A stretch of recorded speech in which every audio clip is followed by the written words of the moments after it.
कसबे सुकेणे येथील महालक्ष्मी मंदिरात धाडसी चोरी, दानपेटी फोडून देवीचे दागिने लंपास. पहाटेच्या सुमारास घडली घटना. चोरटे सीसीटीव्हीत कैद. सीसीटीव्ही कॅमेऱ्यांचीही तोडफोड. नागरिकांमध्ये संतापाची लाट. वाढत्या चोऱ्यांमुळे पंचक्रोशीत भीतीचे वातावरण. कठोर कारवाईची मागणी. कसबे सुकेणे येथील कोकणगाव रस्त्यावरील जागृत देवस्थान म्हणून प्रसिद्ध असलेल्या श्री महालक्ष्मी माता मंदिरात आज पहाटेच्या सुमारास धाडसी चोरीची घटना घडली. अज्ञात चोरट्यांनी मंदिरातील दानपेटी फोडून त्यातील रक्कम तसेच देवीचे दागिने चोरून नेल्याने परिसरात मोठी खळबळ उडाली आहे. विशेष म्हणजे चोरीचा संपूर्ण प्रकार मंदिरातील सीसीटीव्ही कॅमेऱ्यात कैद झाला आहे. मात्र पुरावे नष्ट करण्याच्या उद्देशाने चोरट्यांनी मंदिरातील सीसीटीव्ही कॅमेऱ्यांचीही तोडफोड केल्याचे समोर आले आहे.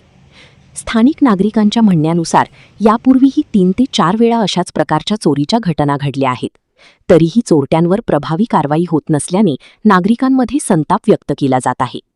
कसबे सुकेणे गावासह पंचक्रोशीत दिवसाढवळ्या तसेच रात्रीच्या वेळी चोरीच्या घटनांमध्ये वाढ झाल्याने भीतीचे वातावरण निर्माण झाले आहे. पोलीस चोरट्यांसमोर हतबल झाले आहेत का, अशी चर्चा नागरिकांमध्ये सुरू आहे.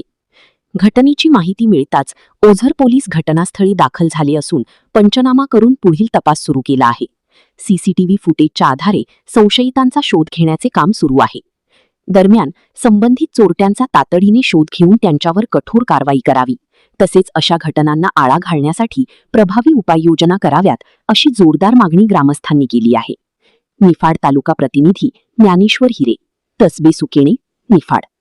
आज पहाटे साधारण 4:30-5च्या दरम्यान आमचं कुलस्वामिनी जे महालक्ष्मी मंदिर आहे त्या महालक्ष्मीच्या मंदिरामध्ये एक चोरी झाली.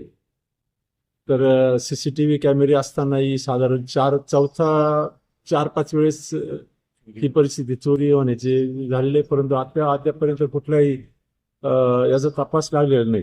वारंवार अशा पद्धतीने जर होत राहिलं तर गावामध्ये अशी चोरांचाही थोडीशी भीड चेपली जाते आणि वारंवार त्यांचं हिंमत होते.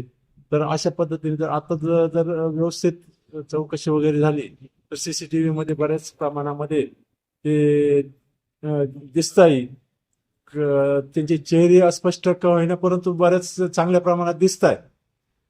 तर चांगल्या पद्धतीचा शोध घेऊन आणि प्रशासनाने शोध घेऊन आणि तातडीने याचा बंदोबस्त केला पाहिजे. पुढील काळामध्ये अशा पद्धतीच्या घटना घडणार नाही याची आपण दक्षता घेतली पाहिजे. किती वाजेच्या सुमारास झालंय? साधारण हे 4-4:30च्या दरम्यान झाले. पहाटेच्या सुमारास झाले.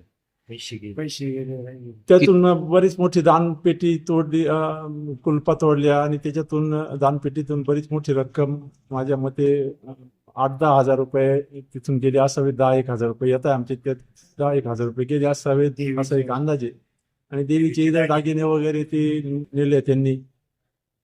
तर खूप मोठ्या प्रमाणामध्ये असं जर व्हायला लागलं तर अजून ते लोकांचं डेअरिंग वाढेल आणि अजून इथं अशा पद्धतीच्या घटना घडतील. तरी पोलिसांनी त्यांचा तातडीने बंदोबस्त करावा अशी विनंती.